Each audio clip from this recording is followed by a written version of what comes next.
সরকার যদি আলাদাভাবে কাউকে সহযোগিতা করতে চায় তাহলে বিশালভাবে কিন্তু পুরো নির্বাচনটা প্রভাবিত করতে পারে। বাংলাদেশের জনগণ সবসময় ধর্মভীরু ছিল, কিন্তু রাজনীতিতে ধর্মীয় দল বা ধর্মীয় দলের রাজনীতিতে তারা কখনোই বিশ্বাসী ছিল না। আমি তো সারাক্ষণ জনতার মাঝেই আছি, জনতার মাঝেই যাচ্ছি। আমি দু এক সময় পথে অন্য কয়েকজন ক্যান্ডিডেটকেও দেখছি। আমার মনে হচ্ছে তারাও সুন্দরভাবে স্বাচ্ছন্দ্যের সাথেই জনতার সাথে মিলতে পারছে, কাছে যেতে পারছে। আর জনতার স্বতঃস্ফূর্ত ভালোবাসা আমি পাচ্ছি, সেই জায়গা থেকে আমি অত্যন্ত আশাবাদী। তবে এই জায়গায় আবার কিছু দূর আপনার নির্বাচন কমিশন যেন তাদের কাজগুলো ঠিকভাবে করে, সেই জায়গায় আমাদের কিছু দুশ্চিন্তা বা আশঙ্কা যে নেই তা না। ভোটার রোল নিয়ে আমাদের দুশ্চিন্তা আছে, আপনার ওই যে পোস্টাল ভোট নিয়ে বড় দুশ্চিন্তা আছে। তো এই জিনিসগুলো এখনও নির্বাচন কমিশন আমাদেরকে পরিষ্কার করতে পারেনি। আর মাত্র 6 দিন বাকি নির্বাচনের, 4 দিন যে প্রচারণার বাকি, এখানে প্রচারণা আমার মনে হয় যত জায়গা থেকে আমি খবর পাচ্ছি, আমার এলাকায় তো আমি সারাক্ষণ স্বাচ্ছন্দ্যের সাথেই সুন্দর প্রচারণা করছি, জনতার ভেতরে যাচ্ছি, স্বতঃস্ফূর্ত তাদের রিয়াকশনস পাচ্ছি, ভালোবাসা পাচ্ছি, এবং ওই জায়গাটা এই পর্যন্ত ঠিক আছে। এখন প্রশ্নগুলো হলো নির্বাচন কমিশন ভোটার রোল এবং পোস্টাল ভোট নিয়ে তারা কি করছে, এটা নিয়ে কিছু প্রশ্ন রয়ে যাচ্ছে। তাহলে কি লেভেল প্লেইং ফিল্ড ঠিক থাকছে না, কি মনে হচ্ছে যদি এরকমই হয়? মানে এখন নির্বাচন কমিশন কি তাদের ইনএফিসিয়েন্সির জন্য এই জায়গাগুলোতে আটকে আছে, নাকি সরকারের ভেতর থেকে কাউকে সহযোগিতা করবার একটা প্রচেষ্টা আছে, সেগুলো বড় প্রশ্ন।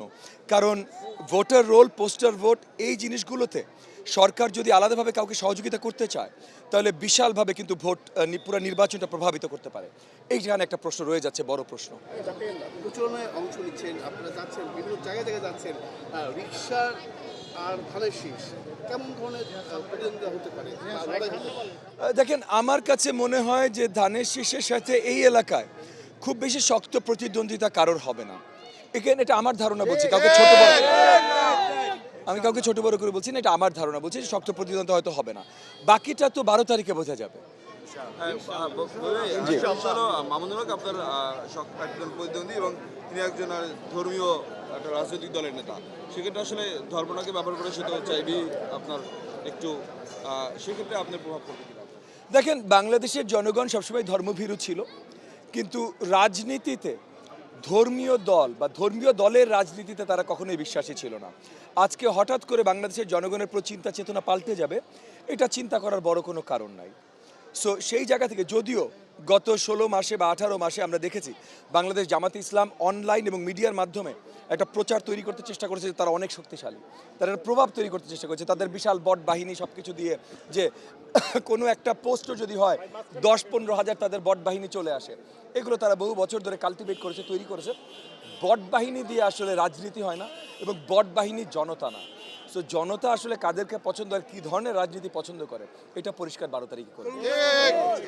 তরুণরা আপনাকে কিভাবে নিচ্ছে? তরুণরা খুবই খুবই স্বতঃস্ফূর্তভাবে ভালোবাসার সাথে আমাকে নিচ্ছে। আমি যেখানেই তরুণদের সাথে মিট করছি তারা সবচেয়ে আগে এগিয়ে আসছে, কারণ তারুণ্যের যত আপনার আকাঙ্ক্ষা আছে, তারা বিশ্বাস করছে, আমার মনে হয় তারা বিশ্বাস করছে যে তাদের আকাঙ্ক্ষাগুলো পূরণ করা সঠিক ব্যক্তি আমি হব এই এলাকায়। নিয়ে কোনো ধরনের শঙ্কা আছে কিনা এই আশঙ্কাতে? দেখেন, ভোট কেন্দ্র নিয়ে কিছু শঙ্কা আছে, কিছু ভোট কেন্দ্র আছে যেগুলো কিছু ভোট কেন্দ্র আছে যেই জায়গাগুলোতে আমার প্রতিপক্ষ যিনি আছেন এই এলাকায়, ওনাদের পুরাতন একটা, for lack of a better word, armed প্রভাব আছে। মানে এমনও হয়েছে যে সর্ট অফ পুলিশ যে ঢুকে ঠিকভাবে বেরোতে পারে নাই বা ঢুকতেই পারে নাই, এরকম কেন্দ্র এখানে আছে বা ওই আশেপাশের কেন্দ্র আছে। তো ওই জায়গাগুলোতে আমি আশা রাখবো প্রশাসন শক্ত ব্যবস্থা নেবে, যেন কোনোভাবে শক্তি দিয়ে, মানে কেউ, সেটা আমার দল হোক যেই দল হোক, কোনো দল যেন শক্তি দিয়ে এই নির্বাচনটা প্রভাবিত করতে না পারে। 20 বছর পর আমরা আবার ভোটের অধিকার ফিরে পেয়েছি, কোনোভাবেই অন্য কোনোভাবে আমরা প্রভাবিত এই নির্বাচন হতে দেখতে চাই না। সো ওইটাই চাই দেখতে।